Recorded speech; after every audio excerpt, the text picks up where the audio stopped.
Hello everyone, welcome back to the channel. Today, we're continuing our emotional what-if story. What if Hinata became the light in Sasuke's darkest days? Their unexpected bond changed everything. Before we begin, don't forget to like, share, and subscribe, and hit the notification bell so you never miss future episodes. If you're enjoying the story, comment below. Sasuke will choose the light. Now sit back, relax, and discover what happens next as Hinata's bond with Sasuke continues to change everything. Let's begin. Part 6. Her knees went cold when she found him in the lounge. There was a pool of blood and pieces of a broken liquor bottle next to him. Drip, drop, drip, drop, drip, drop, drip, drop. The droplets of blood fell to the floor in a steady rhythm. The subtle sound was pounding against her ears' drums. She was a medic. The sight of blood was not supposed to stun her, but it did. Maybe her reaction could be awarded to her personal feelings for the person who was bleeding. He was staring blankly into space. He did not react to her presence. She slowly approached him and inspected the area in front of him for glass particles before kneeling there. She rested her palm on his cheek. "Hey," she said with a forced smile. She did not know if the smile was meant for him or for her. His eyes focused on her. She bit her trembling lip. His eyes were so weary. She had never seen them like that. Had yesterday's events affected him so horribly? If so, then she regretted ever inviting him to the party. She went to the kitchen and retrieved a dustpan and a cleaning brush. She picked up the larger pieces of glass and deposited into the dustpan and swept up the tiny fragments. She deposited the glass in the kitchen bin and returned the cleaning tools to their rightful place. She carefully pried his fingers open. He was still bleeding. Multiple fragments of glass were embedded into his palm and fingers as if he had picked up the glass shards and clenched his fist around them. The fact that he had resorted to self-harm made her queasy and despondent. "Let's go clean your hand." He looked at her. It was as if he was suddenly realizing that she was there. The suffering in his eyes was immense. She felt his pain as if it were her own. "I relapsed yesterday." She smiled despite there being nothing humorous about the situation. "I can see. Let's go clean up your hand." She waited for him, continued waiting and waited some more. "Sasuke." She extended her hand to him. He stared at her hand for a moment before raising his arm. She grabbed him by the forearm and he pulled himself up. She led him to the bedroom and into the ensuite bathroom. He followed in an absent-minded state. She placed his dripping hand in the sink and left to fetch the first aid kit from the pantry. She had left the kit there for emergencies a few weeks ago despite Sasuke's protests. She rolled up his sleeve. She disinfected a pair of stainless steel tweezers she had taken from the first aid kit, disinfected them with rubbing alcohol and started working. She delicately extracted the shards of glass that were embedded in his palm and fingers. The tensing of his hand was the only indication of the pain he felt.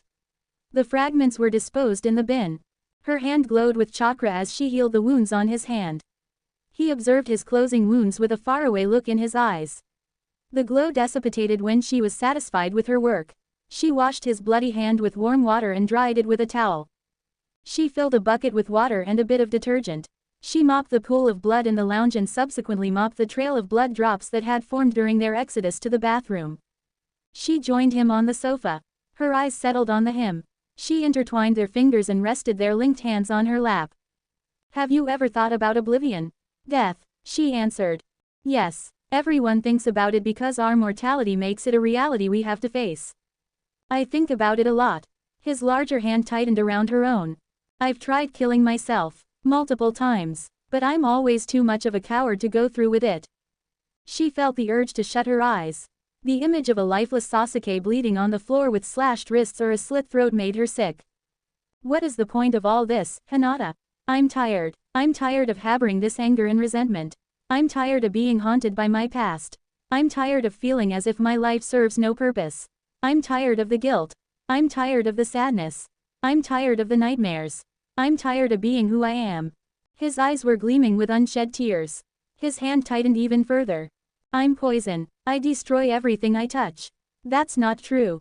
He looked at her. An unbending conviction was beaming in his dark eyes. "I want to die." Quote. Her breathing quickened. "But I'm too much of a coward to kill myself." His eyes widened as if he had been struck by an epiphany. She tore her hand away and scooted away from him. She did not like the madness in his eyes. "Maybe you can help me." She shot up from the sofa. He stood up and pinned her down with pleading eyes. "Hear me out," he said in a rushed manner.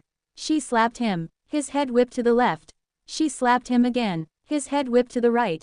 She slapped him again, and again, and again, and again, and again. She fell on her knees and started sobbing. What is wrong with you? He had plunged his hand into her chest and snapped something into two. She could not stop sobbing. Just hear me out. All you have to do is stop. He kneeled next to her. The mad look in his eyes had receded. He tried to touch her arm but she slapped his hand away. She shoved him to the ground and straddled him. She rained down a barrage of fists on his chest. The violence that had possessed her shocked her but she was too furious to stop. He maneuvered his arm around her and pulled her down to his chest, trapping her. She tried to free herself but he held onto her with an iron grip. She struggled futilely. Her vision grew blurry. She stopped struggling and began sobbing again. She sobbed until her sides started hurting. His heartbeat was strong beneath her fingers. She turned her head and placed her ear against his strong heartbeat. He was still there. He had not left her alone. I won't let you do that to me. Her voice was feeble. Forget about me ever helping you too. She could not even bring herself to say it. You can't get me to care about you and then think you can convince me to help you kill yourself. That's not fair. He scoffed bitterly. Did you hear me, Sasuke? I won't let you do that to me. His chest rose and fell with each breath. It was ironic that someone whose heart beat so strongly wanted to die. I know things are difficult for you, Sasuke, but killing yourself is not the answer. You still have a clan to revive.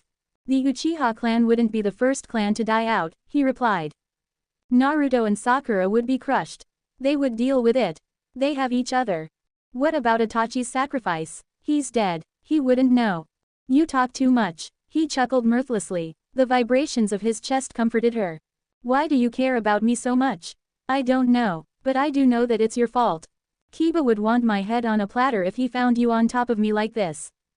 He would have to deal with it. We can't always have what we want in life. Like inner peace. She failed to respond. Minutes passed. Neither of them moved. I'll hate you, Sasuke. I'll hate you just as much as you hated Itachi if you do that to me. He tensed. Emotional blackmail. No, I'm just telling you what's in my heart. A few tears escaped her eyes. I would never forgive you for knowingly crushing my heart like that. Why are you making things so difficult for me, Hinata? His words ignited her anger. Difficult for him? Why was this only about him? Why did he think? She realized something. She did not have any right to his life. It was his life after all. He did not owe her anything. All her anger evaporated. All that was left was a sharp ache in her heart. You've been quiet for a while now. Why did you stop trying to convince me? I can't make that choice for you. What I want doesn't matter. It's your choice in the end, isn't it? She felt utterly powerless, utterly helpless. It was heartbreaking. Why was life so unkind to her? Bitterness settled inside her. An image of Naruto flashed in her mind. No, she could not afford to throw away hope. They would be doomed without hope. Sasuke would be beyond saving if she decided to forsake hope. She started having doubts. Would holding on to hope make a difference? Months had passed since she had first started trying to save him. He was still drowning in his despair to the point that he still had suicidal thoughts. But then again, she had nothing to lose by holding on to hope. She had everything to lose by giving up on him. If you need a reason to live, then I could be your reason, she whispered. He felt dead inside. He just wanted to die. How could he be expected to carry on living like this? What was he living for? The pain of living was just not worth it. The silent abyss was calling out to him. He had put on a good fight, but he had his limits. Could he be blamed for wanting to die? If you need a reason to live, then I could be your reason. Her voice was barely above a whisper. Am I not good enough a reason, Sasuke? Can I not be the reason you keep on living? Live for me until you find a better reason to live for. She felt like a glass figurine. He was certain that one wrong move would shatter her. He felt guilty for having dragged her into his miserable life. She deserved better. Promise me that you'll keep on living for my sake. He took a deep breath. I'm not good at keeping promises. He just wanted to die. He wanted it to stop. You'll just have to make sure that you keep this one. Breaking it would kill me. Her fingers tapped an impatient rhythm on his chest. He thought about her hands often. He thought about how they fitted nearly perfectly into his hand. Very few things gave him the sense of rightness he felt when she intertwined her fingers with his. The sensation of her breath lightly touching his neck made the hair on the back of his neck stand and filled his chest with all sorts of sensations. He took in a deep breath in order to steal her scent. Sweet fruitiness wafted up his nostrils. Her scent was enchanting. If there was one thing that he was saddened to leave behind in this cruel world, it was Hinata. She was the only dim light that shined in this never-ending darkness. Her fingers continued tapping his chest. He wondered how they would feel on his chest. How they would feel while tracing the contours of his back. For some reason, he imagined that they would feel like electricity. Her heart was pounding against his chest. He closed an eyes and listened to its hypnotic rhythm. He was glad he could hold her like this in his last moments, feel her like this. He could not imagine a better send-off. She rolled off him. He missed her warmth. She sat up and leaned her back against the sofa. He continued staring at the ceiling. Yeah, spending his last moments in the presence of the girl he loved was a fortune he did not deserve. It was time to stop being a coward. It was time to purge his existence. It was cruel for him to burden Hinata with the task. He would do it himself. He turned his head. She was bundled into a ball with her crossed arms on top of her knees. Her face was hidden within her crossed arms. He was torturing her. It was better to leave her alone. Once and for all. I want you to be happy. Reconcile with your sister. I want you to fall in love and have a bunch of annoying brats. I know you'll be a great mother. Her shoulders started trembling. She was crying. My death won't crush you. You'll find a way to rise above it. It won't extinguish that light that shines within you. A lump formed in his throat. You were the only good thing in my life, Hinata. He had failed Itachi. He had failed Naruto. He had failed Sakura. He had failed Kakashi. He had failed Hinata. The idea of me dying without even kissing you pisses me off. I wish I could kiss you. But then again, asking you to let me kiss you would be sadistic of me, wouldn't it? She was next to him in a second. Her knuckles were like ivory as her fingers gripped his shirt. Stop talking like that. Stop talking as if you're going to die, she begged. He sat up and then crouched before her. He smiled melancholically and kissed her forehead. Take of yourself, princess. She read his mind. Panic filled her eyes. Veins bulged around her eyes as she called forth her Byakugan. She was behind him in the next instant. His Sharingan flickered on as her chakra-coated fingers flew towards his nape. He evaded her fingers milliseconds before they touched his neck. He got to his feet and jumped back to avoid her flying kick. He shoved her foot to throw her off balance. She spun in the air and manipulated her momentum so that she could land gracefully. He had not anticipated her to be this fast. They rushed to one another. He twisted his hip to avoid the palm that was aimed at his shoulder. She barely dogged an elbow strike to her face. He swatted away the hand that was flying to his torso. He held back as she unleashed a relentless barrage of palm strikes on him. He held back because he could not squash the irresistible desire to see how good she was. Her aggressiveness and contrastingly disciplined assault impressed him. Her moves were fiery and yet clinical. He barely avoided all 64 palm strikes. Adrenaline was flooding his veins. He would have struggled to handle her if he had been a typical shinobi. She pushed on, refusing to give him time to retaliate. It was exactly what he would have done if he was facing an opponent that outmatched him. Keep a much superior opponent on their toes and you just might have a slight chance of defeating them. He was putting in much more effort to evade her than he would have needed to during the war. He was horribly out of shape. He would not stand a chance against Naruto in his condition. The realization did not bother him. Being Naruto's equal now seemed more pointless than ever. He was going to kill himself anyway. He decided to stop entertaining her. He had seen enough of her skills.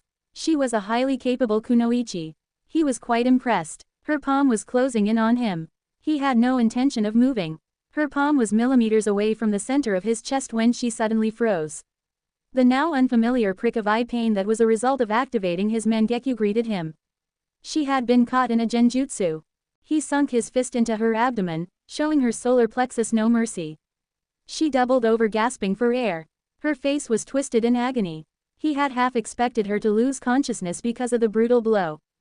There was no need to knock her unconscious, she would be helpless for a while. Long enough for him to kill himself. He cast one last look at her, rushed to the bedroom and locked himself inside. His katana was resting in the corner, ominously calling out to him. He made his way to his trusted blade. It occurred to him that he was walking his last steps. He did not fear death for once. All cowardice was gone. He was ready to welcome death with open arms. The logical way to go about this, the merciful way, would have been to do it after Hinata left, but he could not afford to wait. Who knew when he would ever feel so unafraid again? He unsheathed the blade. A grim reflection stared back at him. He could not afford to waste this moment of sudden fearlessness. It was time to leave all the suffering behind. It was time to greet the abyss. He would stab himself in the heart because Hinata was a medic. He could not take any chances by using a method that would not nearly guarantee his death. He would not give her a chance to save him. He pointed the katana at his heart. Memories started assaulting him. Memories of his childhood in the Uchiha district, his time as a genin, his time with Orochimaru, the war, meeting Hinata. It all happened so quickly. The memory of him flying with Hinata was the best recent one. He shook his head. He was wasting time by reminiscing. Hinata was recovering. He needed to conclude the tragedy of Sasuke Uchiha quickly. He did not expect Hinata to forgive him for killing himself. He did not deserve her forgiveness. He took a deep breath and closed his eyes. The darkness behind the curtains of his eyelids was a welcome prelude to the abyss. He tightened his grip on the hilt. His heart was not rushing. Everything faded away. All that was left was him and the katana that would end it all. He was at peace with dying. He frowned when he sensed Hinata's presence behind the door. He was running out of time. He need to kill hims.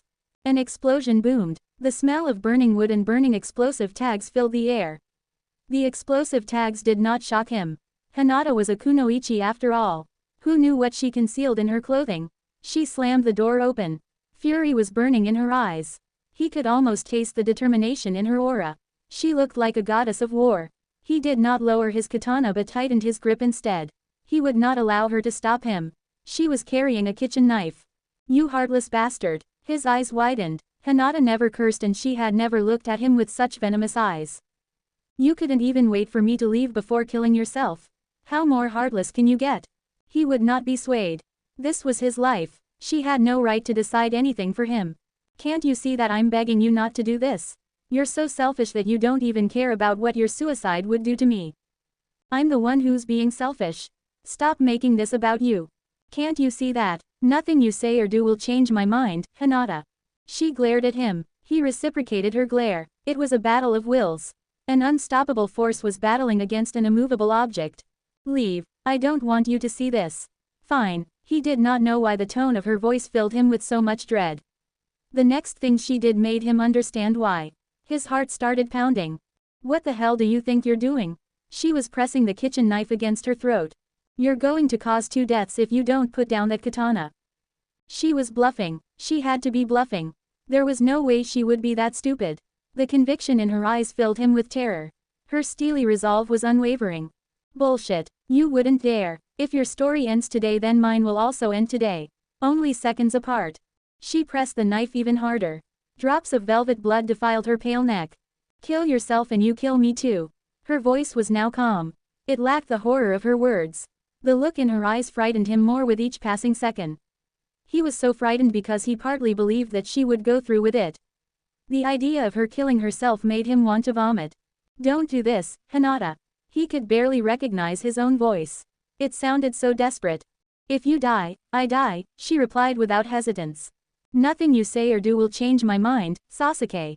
Anger washed over him. His lip curled in disgust. All her beauty faded away. How could he possibly see her beauty if all he could see was her cruelty? At that moment, she was the most hideous person he had ever laid eyes on. You heartless monster, he spat out. I learned from the best, she replied in an ice-cold voice. Who the do you think you are, Hinata? What, you can't stomach your own medicine? You hypocrite. He clenched his jaw. He was certain that they hated one another. He was certain that his eyes held the same amount of repulsion that showed in her eyes. He pointed his blade at her. Think very carefully about what you're doing, Hinata. I'm warning you. The venom in her glare doubled. What are you going to do, Sasuke? Kill me. Burn me like how you wanted to burn the villagers because of something they had nothing to do with. Kiba was right about you. You're still the same old cold-hearted Sasuke. I bet you would try to kill Sakura again if you were given the chance. No wonder Naruto couldn't stand being with you. I'm glad he broke your heart and tossed you aside like a dirty rag. She flinched. He had heavily wounded her. He felt no remorse for his hurtful words. She had hurt him with her words and he had merely avenged himself. He pointed the blade at his heart but did not plunge it into his chest. He would not have cared if she delivered on her threat if she had been anyone else. He would have plunged the blade into his heart already.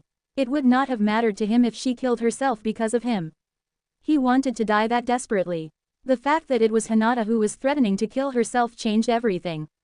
How could he possibly allow himself to be responsible for her death? Injuring her earlier on had pained him. The thought of her being traumatized by his suicide pained him even more. All that paled to knowing that he could be the reason of her death. The thought of her dying because of him was pushing him to the verge of a panic attack. Loving her was now standing in the way of escaping to the silent abyss. He was such a fool for having fallen in love with her. Love. It was funny how the word came to him so easily. Love had been foreign to him for the longest time. It had been foreign to him ever since Itachi had ripped his clan away from him. Hate had filled every corner of his heart. There had been no room to spare for love. He had loved no one and nothing for half of his life. He had not loved his teammates during their genin days. He had not loved Konoha. He saw Naruto as something of a brother, but that was because of the blonde's own feelings and deeds towards him. He did not truly love Naruto. It was the same case with Sakura and Konoha, he only felt obligated towards them. It was his fault that he had loved no one and nothing. He had not allowed himself to love. He would have continued being estranged to love if it had not been for that unremarkable Yoshino tree by the old training field. He had come across the girl in front of him and his journey of being reacquainted with love had begun. If you die, I die. He gave her a scathing look of hatred. A part of him expected her to start burning because of his glare. She did not even flinch. He had not even recalled her name when he had stumbled upon her. She had merely been a vestige of a time that he could never go back to. He had even failed to remember how she fitted into his past. He had not even cared. She had just been another irrelevant face, an insignificant component of a pointless existence. He had thought of her as nothing more than a nuisance, a naive, pampered girl who knew nothing about the hardships of life. The more time he had spent with her, the more he had realized that his initial assessment of her had been far from the truth. He had realized how similar they were. They were both victims of difficult childhoods.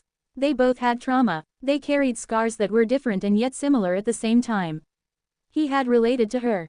He had started feeling like he had found someone who understood him better than most.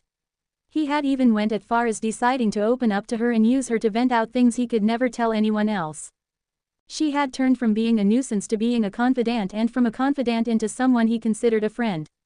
His trust in her had only multiplied, his fondness for her strengthened, and his reliance on her increased. She had grown on him to the extent that she had become like an extension of himself.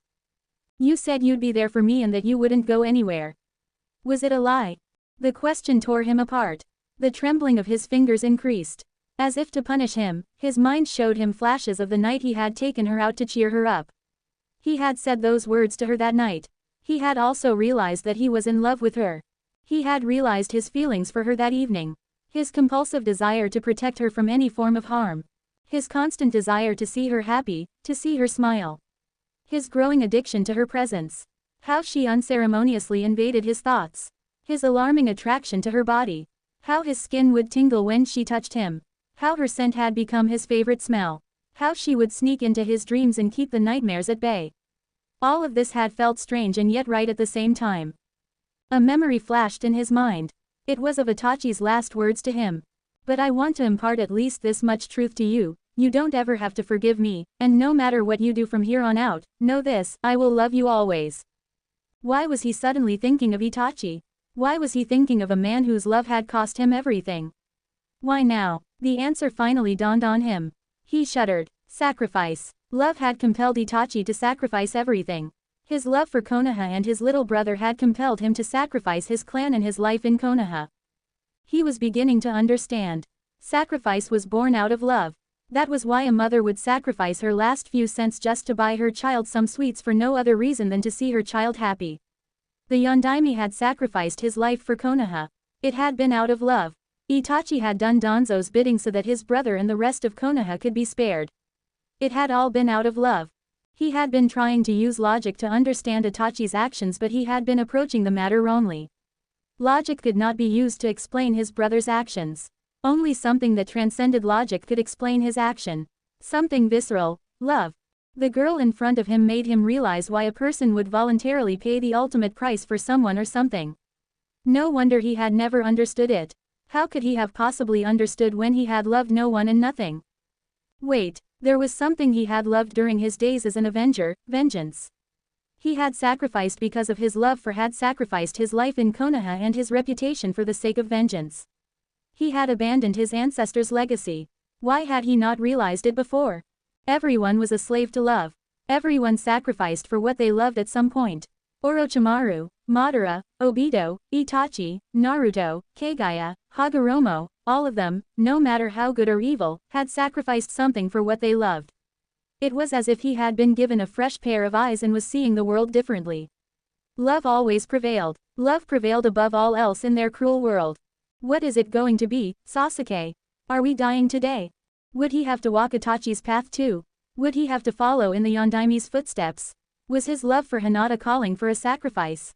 He had already figured out what sacrifice love was demanding from him, his life. The irony was that love was not compelling him to throw away his life. It was compelling him to keep his. The weight of his decision threatened to crush him to smithereens. He had never been more afraid in his life. He tossed his katana to the side. It fell to the floor with a dull clang. He stared at it for an eternity. It was now out of his reach. Just like his escape out of this miserable existence. Hinata was still frozen in place with the knife still pressing against her neck. He slowly approached her in order not to alarm her. He grabbed her fist and gently lowered it. He pried open her fingers and took the knife. It too was thrown to the side. It landed with a dull clang. She let out a sharp gasp as if she had been resuscitated after nearly drowning. She fell against him as if too weak to stand on her own. She rested her forehead against the crook of his neck and tiredly wrapped her arms around his neck. All the strength she had displayed earlier evaporated. All that was left was a frail, sobbing girl. He stroked her hair as the sobs rocked her body. "Princess," he said tiredly after she stopped sobbing. She tentatively met his gaze. Her eyes were puffy and red. There was fear in her eyes. He was certain that her eyes would haunt him for the rest of his life. He could only imagine the amount of damage he had caused her, the amount of trauma. For a selfless moment, he wished they had never met. "I promise that I'll never take my own life," he whispered. His eyes grew wet. "I swear on my mother's grave. I hate you for putting me through this," she whispered. Her voice was raw. "And you never have to forgive me. I don't deserve it." A moment of tense silence passed. "The thing I said about Naruto was uncalled for. We both know we can't take back what we said." She was right. Shallow words would not erase the things they had said. The damage was irreversible. Maybe they would forgive one another eventually, but they would never forget.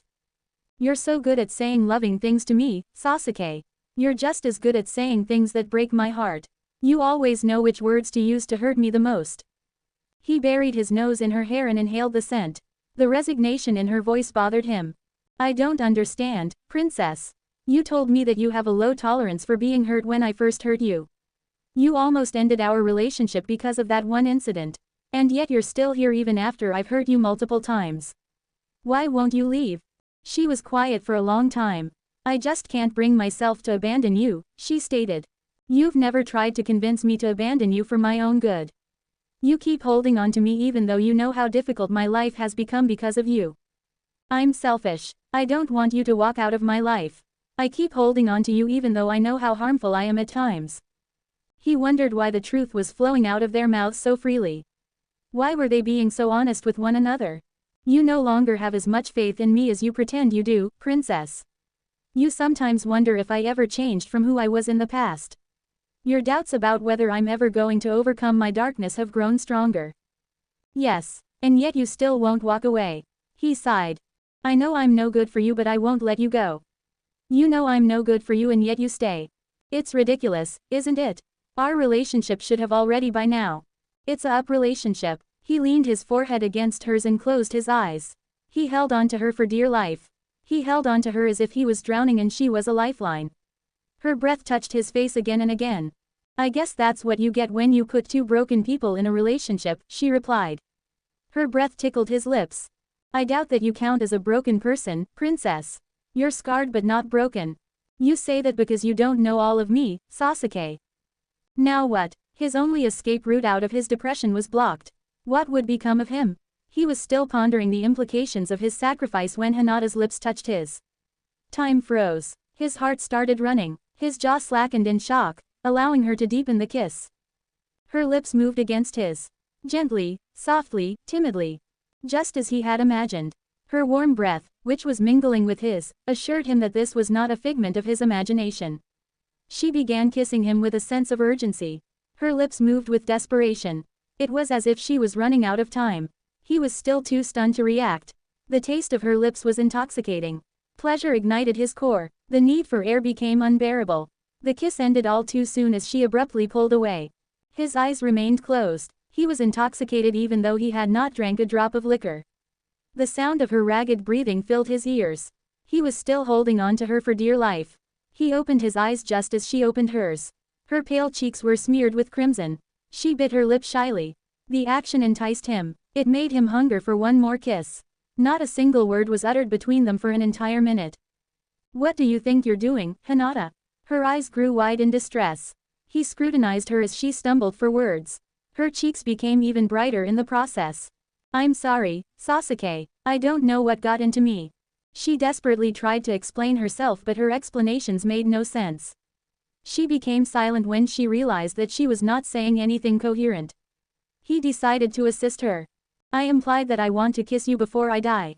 Your subconscious lead you into granting me my dying wish because your mind has not fully registered that I'm not going to kill myself anymore."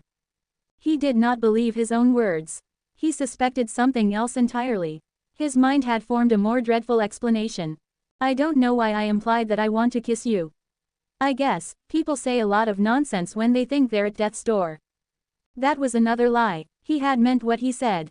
What was so nonsensical about wishing you could kiss the girl you loved before your last breath? But she did not need to know that he was in love with her. She looked down for the longest time. "I guess, people also do foolish things when they think that the people they care about are at death's door." He forced a smirk. "Our minds are a mess right now." Quote. He did not release her. He was not ready to let her go yet. She averted her gaze to his chest. "I'm so embarrassed. It never happened, right?" "It never happened," she replied with a tiny smile. He released her and slumped against one of the walls. He released a deep breath. He was exhausted. He glanced at his ruined door. There was a gaping hole where the handle was supposed to be. Half of the door was charred. Everything felt surreal, from attempting to kill himself to Hinata threatening to kill herself, to him deciding to keep on living for her sake and then her kissing him. It felt like a dream. He was having trouble processing everything. Hinata plopped down next to him. Did she not realize that he was trying to put some distance between them? She crossed her arms across her chest, wordlessly leaned her head on his shoulder and closed her eyes. Both of them were drained. He studied her expressionless face. The corners of his mouth lifted slightly. "I want to tell you the truth," she whispered. "It's weighing on my conscience." "What truth?" "Remember how you told me that you want to have access to all of me? I'm going to show you who I really am." He did not push for details. He was too drained to bother. Even thinking had become tiresome. This young woman bedside him had unexpectedly become so important to him over time. She was also now his reason to live. His eyes lingered on her lips. Could he really manage to survive this painful existence? A fleeting thought came to him. What if he pursued happiness and inner peace with the same amount of determination with which he had wanted to kill Itachi? There was only thing stopping him. Fear. He released a deep breath. He pushed his worries and anxieties to the back of his mind. A sense of relief washed over him. A genuine smile appeared on his face. He was still stuck in the same bleak reality but strangely felt as if Hinata had saved him by stopping him from killing himself. He was struggling to keep his eyes open. He was hearing sounds. He was not certain whether they were real or whether they were constructs of his imagination. They sounded so close and so far away at the same time. His eyelids became heavier. If he could only get 1 minute of "You're falling asleep again." His eyes snapped open. Annoyed lavender eyes stared down at him. "I'm not." Hinata narrowed her eyes. "You were. I saw you." "I was blinking." "Since when does it take so long to blink?" "Fine. I was falling asleep. Happy. So you came all the way here just to fall asleep on my lap? Give me a break, princess." She glared at him. He was lying across the couch with his legs dangling over the armrest. His head was resting on Hinata's lap. To say he was satisfied with his current position would be downplaying the truth. He turned his head and looked at the television. "What's going on?" "Hitomi just escaped but Dan was captured in the process," replied Hinata. "And the old man, he didn't make it." He looked up at her. "What did I tell you?" he said with a smirk. She sighed. "My prediction was spot on, princess." Can you please stop talking to me and allow me to actually watch the movie? It was a Sunday afternoon. The tension that had formed between them due to Shikamaru's party and the aftermath had disappeared after a few days. Kurenai had gone out to meet some of her friends, leaving Hinata stuck with Mirai. She had invited him to come over and they had been watching a movie for the past hour. He turned away from the television. He did not care much about the movie. He cared more about watching Hinata. Her eyes flickered through different emotions as she focused on the screen. Her expressiveness had annoyed him in the beginning of their relationship. Oddly enough, her expressiveness fascinated him nowadays. He would not complain if he had to spend the rest of the day like this. With his head resting on her lap, with her hand resting on his chest and her fingers absent-mindedly tapping a beat on his breastbone. Lately, the concept of personal space often seemed irrelevant between them. The thought of her being so comfortable with another guy did not sit well with him. The thought of another man touching her made his blood boil. Even the thought of another man eyeing her lustfully made him queasy. She started tracing circles on his chest with the featherlight touch of her index finger. He imagined her fingers tracing the contours of his shoulders and his back. He imagined how they would feel on his chest. He wondered how the skin of her back would feel under his fingers. His thoughts were escalating uncontrollably. He started envisioning himself touching her in places no one else had. He grabbed her wrist. She peeked down at him, her lips slightly parted in confusion. Is it bothering you? He did not say anything. Okay, I'll stop. She lately did this strange thing whereby it seemed as if she could read his mind. Their increasing closeness was complicating things. Loving Hinata was felt like traveling to a foreign land. There were so many things that felt unfamiliar, impulses he had never experienced. Emotions he was not accustomed to. Sexual attraction was nothing new to him, but emotional and intellectual attraction was a distant land he had never set foot on. He sometimes feared that his inexperience would expose him and that she would discover how he felt about her. He would have been disgusted with the idea of falling in love when he had been younger. He would have seen it as a weakness he could not afford. But then again he would have probably not fallen in love to begin with, since his heart would have been locked. Love was complex. It was much more complex than envy, jealousy, hatred and all those other emotions. Love had so many mysteries that he doubted humans had answers for. He realized that he was still holding her wrist and released it. His eyes traced her lips. There was one thing he had began feeling after the accidental kiss they had shared: deprivation. He felt like he was being deprived of her, like a fish that had been scooped out of a river. He had tasted her once and now desired for another taste. Or maybe 1,000 more. All it had taken was a single bite of a forbidden fruit for him to hunger for her like a man who was on the brink of dying from starvation. He wanted to discover her. To dissect her inner thoughts. To know all her likes and dislikes. To discover how she wanted to be kissed. To discover how she wanted to be touched. He wanted to learn her limits and push them even further. He enjoyed her aura. Conversations with her were unrivaled. Those two things hydrated his parched soul and made him forget his depression, but he wanted more. He longed to go beyond the unseen, beyond the abstract reality of words and auras, and to venture to the physical. To discover how well her body would hydrate his parched flesh. Bitterness filled his heart. He had never imagined that it would be so painful to long for someone you could never have. It was too bad that she would never be his lover. They complemented one another. They just made sense. Everything about them just felt right. Even the accidental kiss that had happened between them had felt right. It was a pity that they would never be anything other than friends. Why are you staring at me? What makes you think I'm staring at you? He replied. She looked at him incredulously before sighing. I'm not even going to entertain you, Sasuke. I know what you're trying to do. I'm not going to allow you to distract me from watching the movie.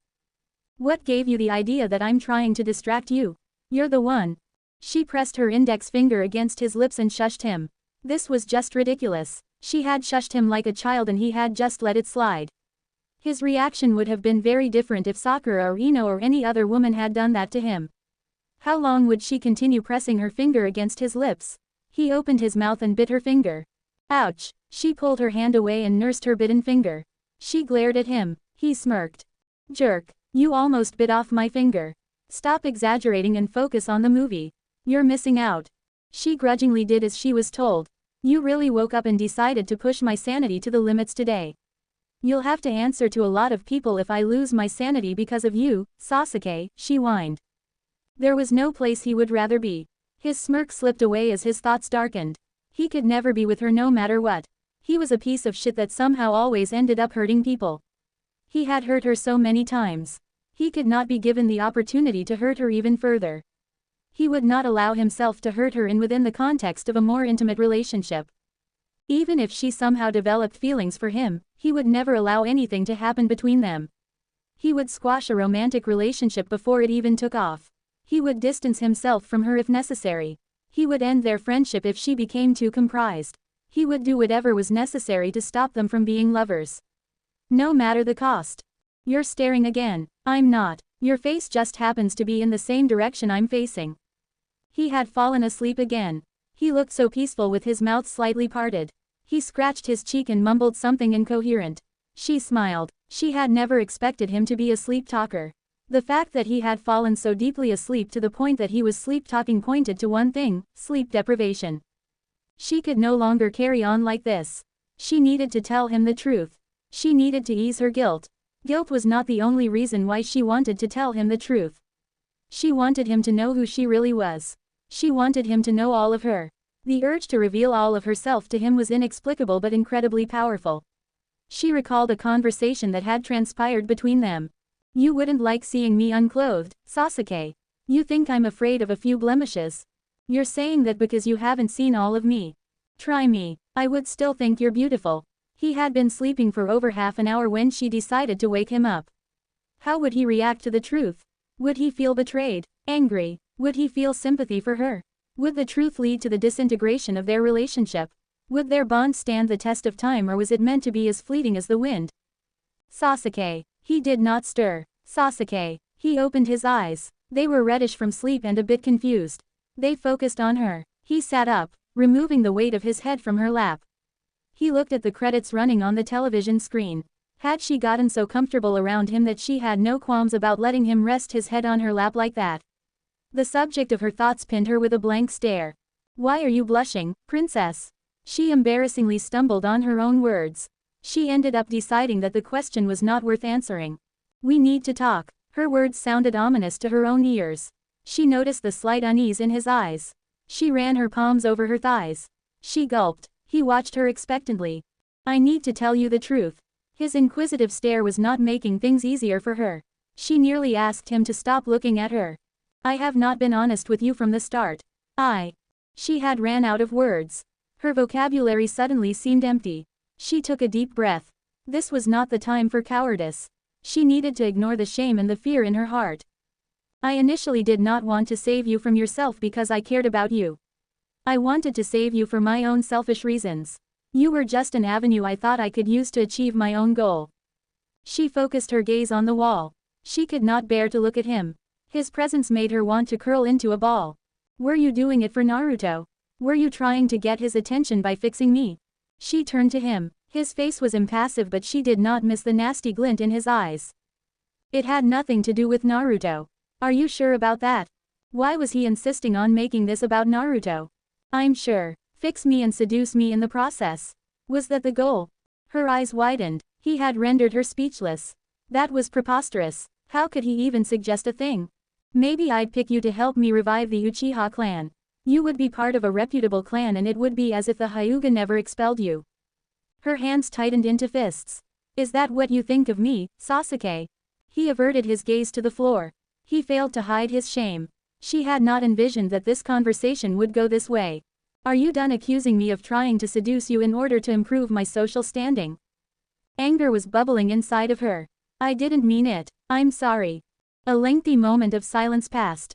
A very sharp blade would be required to cut through the tension in the room. It took her a while to calm down. I've never really loved myself. He shifted his gaze to her. She kept her eyes fixed on the wall. I've always felt like a fraud. As if I was born by mistake. I've always failed to meet expectations no matter how hard I try. I feel like my life is irrelevant because I've never achieved anything meaningful. I've only went through failure after failure. It's sometimes difficult for me to believe that I deserve to live. Especially considering that Neji sacrificed his life for someone like me. She had never said this to anyone. Exposing herself like this was probably one of the most difficult things she had ever done. I wanted to prove to myself that I matter. I wanted to prove to myself that my existence is not irrelevant and that I deserve to live, she whispered. I thought if I could save Sasuke Uchiha, the last Uchiha, the shinobi who saved the elemental nations, from his depression, then surely that would prove that my existence is not irrelevant. It would prove that I'm not worthless. He sighed. Her nervousness increased. I devoted myself to saving you. I promised myself that I would do whatever it takes to save you because I have never been satisfied with myself. She was still too afraid to make eye contact. Her hands were trembling. It was painful to verbalize all of this. You said you wanted to know all of me. Now you know what's behind the sweet smile and the false appearances. Nothing special, nothing more than a girl who hates herself. He looked down. She could doing nothing more than observe him from the corner of her eye.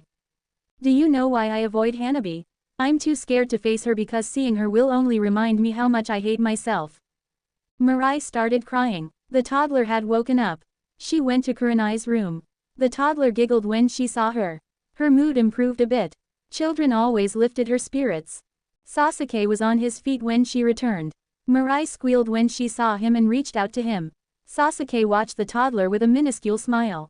Seeing him smile was a rarity. He patted her head. The toddler was over the moon. The sweet moment eased away some of the tension. Mirai adored him. She wondered how he would measure up as a father. Her cheeks became warm as her imagination ran wild. I'm leaving. His announcement startled her. He was leaving already. What was so urgent? They had not even finished talking. I'm sorry, she said. His eyes defocused. He seemed like he was lost in thought. They refocused. He gave her one more glance before escorting himself out of the apartment. She stared at the spot they had been sitting at just moments ago. Why had he not commented about what she had told him? She had showed him her rawest and most unguarded self, but he had nothing to say to her. He had not even voiced any feelings of anger or disappointment about her ulterior motives. He had not even tried to convince her that she deserved to live or to convince her to stop hating herself. He had said absolutely nothing. Did he not care? He could have stayed even if he had nothing to say to her. There was no need to leave like that. Miria's tiny hand touched her face. The toddler stared at her tiny wet palm with big curious red eyes. She realized that was crying. She was probably crying because she felt humiliated and because she felt abandoned. Why did she feel like a fool for having bared her soul for him? Maybe he had realized how much pathetic she was. How useless she was. She was so pitiful that even someone as battered and bruised as him looked down on her. All of this was her fault. She was a young woman now, but she was still the same old worthless Hinata. Kiba was on the ground. He was as still as a rock. The area around his heart was charred. The burned flesh was giving off a horrendous stench. Screams were coming from all directions. Hinata stopped next to him. She covered her mouth with her hands and released a blood-curdling scream that pierced the sky. Hidden by the screams was the sound of chirping birds and sparks. He looked down at his arm and noticed the blinding light of a Chidori. Kiba had fallen because of his Chidori. His mother appeared next to him. She noticed Kiba's corpse lying at their feet and faced him. Her face was grim and her eyes devoid of love. She was as young as the last time he had seen her alive. You're no son of mine. Do the world a favor and go ahead and die. Your existence has done more harm than good. Makoto Uchiha pointed a finger at the screaming Hinata. Look at what you're doing to her. Set her free. You're only going to hurt her over and over again. His eyes popped open. He stared at the plain ceiling. His dreams were really merciless. He rose from his futon and went outside. The midnight air embraced his upper body with chilly limbs. The air was refreshing. There was a full moon in the starry sky. He smiled despite having just woken up from a nightmare. He smiled because he felt a bit like his old self for the first time in a long time. He did not feel like there was a void inside him. Hinata had given him a purpose that day. His experiences in the past months and having plenty of time to think about life had made him come across a number of realizations. People needed goals in life in order to be happy. He was convinced that humans were not designed to just stand by and watch as time marched on. Humans were supposed to have goals and take action. Goals gave them purpose. Many people had a warped view of freedom. They thought that not having to work would give them freedom. He was now convinced of the opposite. Having nothing to do did not make you free. Having nothing to do made your life feel purposeless. How could you possibly call yourself free when you were bound to feelings of purposelessness? Many people coveted his type of lifestyle. His inheritance permitted him to take care of his needs without having to lift a single finger. He did not have to work in order to put food on his table. He did not have an occupation. He had no children that needed to be raised. He was free from any responsibilities and commitments. He had absolutely nothing to achieve and no goals to accomplish. People who knew no better coveted his life. They thought he was living in a paradise. He scoffed. If only they knew how empty such an existence was. Having a goal to achieve provided purpose. The desire to achieve that goal provided drive. The accomplishment of that goal after putting in the necessary work provided fulfillment. How could he possibly be happy without a sense of purpose and drive? How could he ever be satisfied with his life if he felt no sense of fulfillment? His life already felt less unbearable now that he had a goal. His goal was nothing long-term. He would need to find another one after accomplishing it. He needed to try by all means to make his life more bearable. He shuddered as an alarming realization struck him. Was he trying to overcome the darkness in his life? Was the hope that Hinata had planted in him manifesting the will to fight? Was he giving in to hope? He was pathetic. He was so cowardly that he shuddered at the thought of fighting the darkness that defined his life. Was he that afraid of fighting for his happiness and inner peace? No, he was not fighting the darkness. He was merely trying to make his reality more bearable. Having a purpose alone would not get rid of the darkness. He would need to forgive himself, kill the hatred that resided in him and overcome his trauma in order to get rid of the darkness. That thought relieved him. Why did he feel like he was giving himself false reassurance? Why did he feel like he was indeed resisting the darkness? Would he have attempted to resist against even a single aspect of the darkness a few months ago? Were Hinata's words seducing him into the idea of fighting? The thought that the resolve he had to not fight was crumbling frightened him. He felt like a little child who had gotten separated from his mother in a busy crowd. His mind decided to spite him even further and remind him of Guy's words. Happiness seems so difficult to reach, believe me I know, but it's just behind that curtain of darkness. It's just behind the curtain. I'm not saying my tragedy is the same as yours, but I know you too can overcome the darkness in your life. Will you fight, Sasuke? He breathed in, breathed out, breathed in, breathed out, breathed in, breathed out, breathed in, breathed out. Will you fight, Sasuke? Guy's words eventually eased out of his mind. A satisfied smirk decorated his features. He laughed until his sides started hurting. Having a purpose was amazing. It was exhilarating. Hinata's face appeared in his mind. Her self-worth had been vandalized. No wonder she never seemed to believe him whenever he told her she was special. Her revelation had left a bitter aftertaste in his mouth. He knew that she was scarred, but he had always thought that she was far better off than him. He now knew that she was almost as broken as him. He would do whatever was necessary to save her from herself. He was going to help her learn how to love herself. He would not allow anything to stand in his way. He suspected her clan of being the main culprit behind the vandalism of her self-worth. He was beginning to hate that clan of self-important snobs.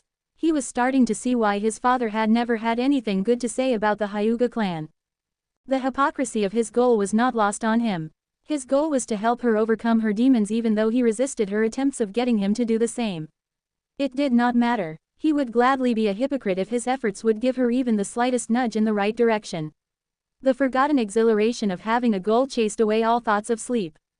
He glanced at the entrance that was marked 3B once again. It was just after 6. Hinata had informed him about which exit the person he was waiting for often used when leaving work.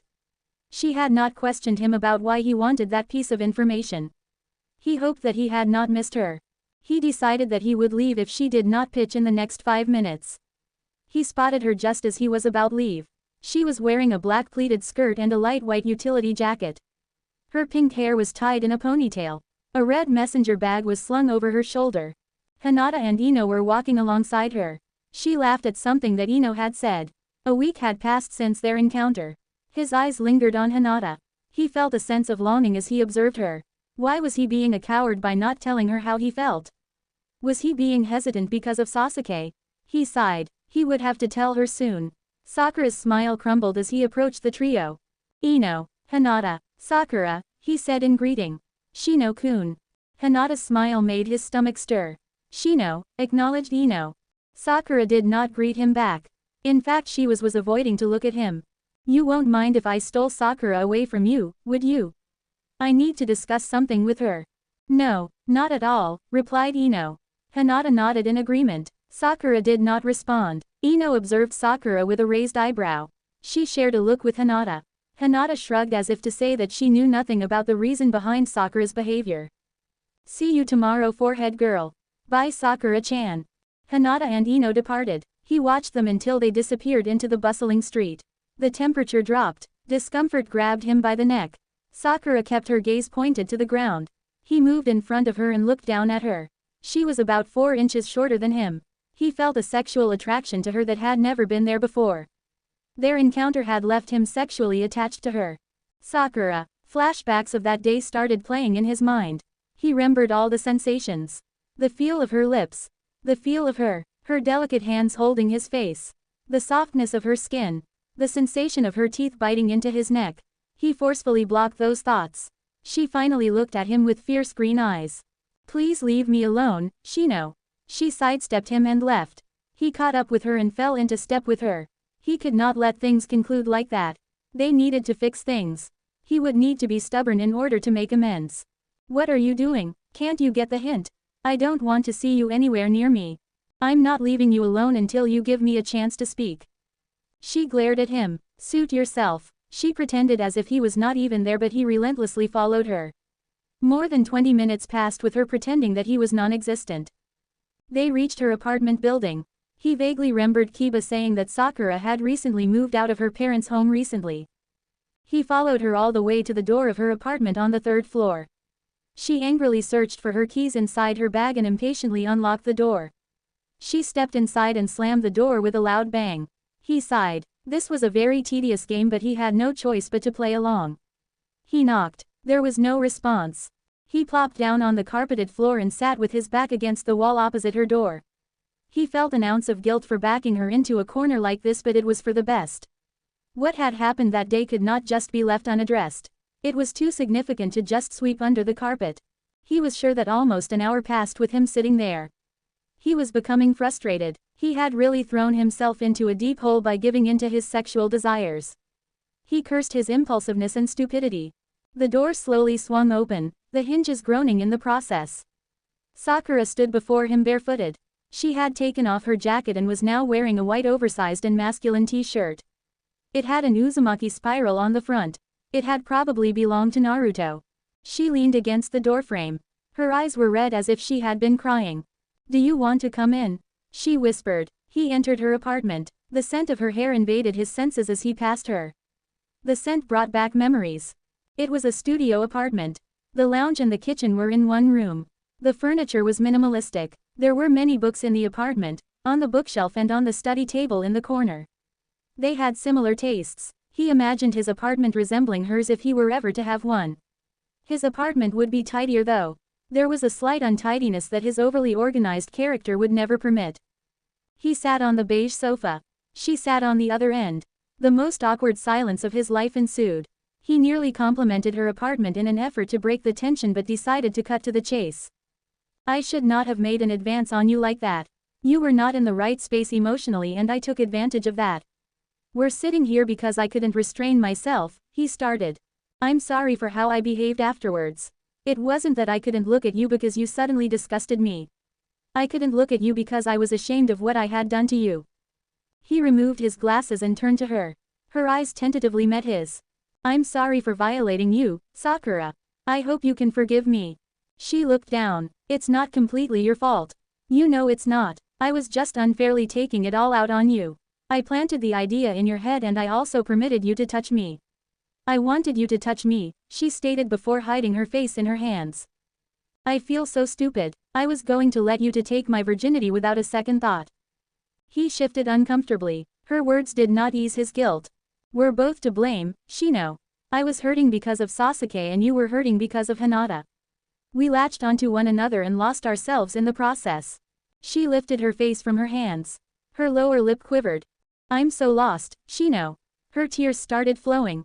It's like Sasuke has defined my life for so long that I don't know who I am outside of him. Everything I did was somehow related to him. I trained hard for Sasuke. I pushed myself for Sasuke. He was the reason I even became Lady Tsunade's apprentice. The crying kunoichi beside him made him uncomfortable. He was not sure what to say to her. I was foolish for giving a boy such importance. Now I'm stuck with an identity crisis on top of a broken heart. I'm pathetic. Sakura was known for being strong and being highly capable in the medical arts, but he doubted that many people truly knew how emotional she was. He considered leaving and letting her deal with her issues on her own. He was not in the business of healing broken-hearted teenage girls. That thought did not feel right. He owed her reparations for what he had done to her. He could not just escape. Also, he doubted that leaving her like this would be an easy task. When was the last time you had something to drink? I don't remember. Why do you ask? He stood up and went to the coat hanger he had spotted close to the door. He unzipped his jacket, took it off and hung it on the coat hanger. He was left in a short-sleeved mesh shirt that was basically see-through. He walked over to the kitchen and turned in her direction. Sakura's eyes lowered to his torso, lingered for a moment and darted away guiltily. Maybe removing his jacket had not been such a great idea considering what had taken place between them. He leaned on the kitchen counter. Water, tea, or whatever drink you have. What do you prefer? His words confused her. You've already cried a bucket. I can't have your brain shutting down because of dehydration. That would be a waste of a good brain. You know that it takes at least 4 days of dehydration for organs to start shutting down, right? So you don't want anything to drink. There's juice in the fridge. She directed him to the cupboard that contained glasses. He retrieved the juice and poured her a cup. He poured himself a glass of water. He handed her the juice and sat down. She took a sip and looked at him. Why did you take off your jacket? She asked embarrassedly. I might as well make myself comfortable. I have a feeling I'm going to be here for a while. She gave him a look of puzzlement. I'm not sure whether you're aware of this, but Abara may offer listening services from time to time. I'm feeling generous enough to offer you a free session. Understanding appeared in her eyes. So how does this service work exactly? You vent and I listen. I might occasionally interrupt you to ask a few questions or to offer a few words of wisdom. Wow, my very own therapist. Even better, a therapist who can command a swarm of insects. I think it's safe to say that my competition stands no chance against me. She smiled. She took another sip and proceeded to wipe her tears. A deep red blush covered her cheeks. Thank you, Shino. You're a great guy. Hinata is a lucky girl for having caught your eye. He did not agree with her. He was not a great guy. Perhaps, decent would be a more appropriate word to describe him. He had his fair share of flaws and had blunders. His flaws were the reason he was sitting there. She scooted closer to him. She took him up on his offer and vented without restraint. He did not anticipate that he would stay there until midnight.